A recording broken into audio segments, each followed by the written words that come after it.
Hello' everyone, আনদিনাৰ দৰে daily ভ্লগটো start কৰিবলৈ লৈছিলোঁ আৰু আজিৰ দিনটো অন্য দিনতকৈ বেলেগ। আচলতে আজি বেটামানুৰ গাটো বৰ ভাল নহয়, সেইকাৰণে লৰালৰিকৈ ওলাইছোঁ যোৰহাট এয়াৰফ'ৰ্চ হস্পিটেললৈ। আৰু হস্পিটেললৈ এইকাৰণে যাবলৈ ওলাইছোঁ যে বেটাৰ গাটো বহুত বেয়া, ৰাতি বহুত বেছিয়ে বেয়া হ'ল। সেইকাৰণে ৰাতিপুৱা সোনকালে উঠি এয়া বেটাৰ লগত মই, ভণ্টি আৰু বেটামানুহ যাবলৈ ওলাইছোঁ যোৰহাট এয়াৰফ'ৰ্চ হস্পিটেললৈ। আৰু মই যদি পাৰোঁ ভিডিঅ'ত দিবলৈ চেষ্টা কৰিম, নোৱাৰিলেও আপোনালোকৰ ওচৰত মই ক্ষমা প্ৰাৰ্থী। আৰু আপোনালোকে যেন মোৰ ভিডিঅ' চাই, যিহেতু মই ডেইলি ভ্লগ দি থাকোঁ, সেইকাৰণে মোৰ প্ৰতিটো আপডেট মই আপোনালোকৰ আগত আগবঢ়াওঁ। হেল্ল' এভৰিৱান, আজিৰ ভিডিঅ'টো একদম মন চন ভাল নহয়, কিন্তু ষ্টাৰ্ট কৰিছোঁ। বেটাক দেখি গম পাইছে নিশ্চয় তাৰ গাটো একদমেই বেয়া, আৰু থাম্বনেইলটো দেখি নিশ্চয় গম পাইছে।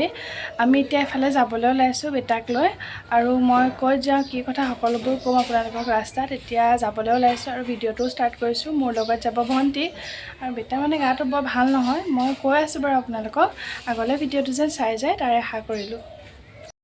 বেটাক আমি লৈ গৈছিলোঁ মাত্ৰ দেখাবৰ কাৰণে ডক্টৰৰ ওচৰত, কিন্তু ভবা নাছিলোঁ যে তাত গৈ পিনি বেটাৰ যে ইমান বেছি গাটো বেয়া হৈ আছে। সেইকাৰণে তাত গৈ বেটাক আমি এডমিট কৰিবলগীয়া হ'ল। মই বেটাৰ লগত এয়া ICUত, বেটাৰ ইমানেই বেছি জ্বৰ হ'ল, 105 ডিগ্ৰী যেতিয়া জ্বৰ হৈ গ'ল, সেইকাৰণে তাক ডক্টৰে এনেকৈ আমাক এডমিট কৰাই দিলে বেটাৰ লগতে মই এয়া। আৰু বেটাক দেখি বেয়া লাগিছে নহয়নে, এয়া তাক চেলাইন দি ৰাখিছে, আৰু মই বেটাৰ লগত এয়া এনেকৈ আছোঁ। আৰু সময়বোৰ পাৰ হৈ গ'ল, মাহঁতো আহিলে, কিন্তু যিহেতু আমি এয়াৰফ'ৰ্চ হস্পিটেলত আছোঁ, সেইকাৰণে তাত কোনো ধৰণৰ মানুহক সোমাবলৈ দিয়া নাই, আৰু বেটা আৰু ময়ে অকল আছোঁ।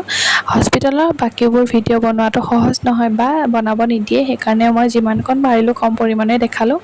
আপোনালোকে বেটাৰ গাটো ভাল হ'বৰ কাৰণে আশীৰ্বাদ দিব। আৰু যিহেতু মই ডেইলি ভ্লগ দিওঁ আপোনালোকক, সেইকাৰণে আপোনালোকক মই কথাটো জনাই দিলোঁ। আৰু আজিৰ ভ্লগটো ইমানেই।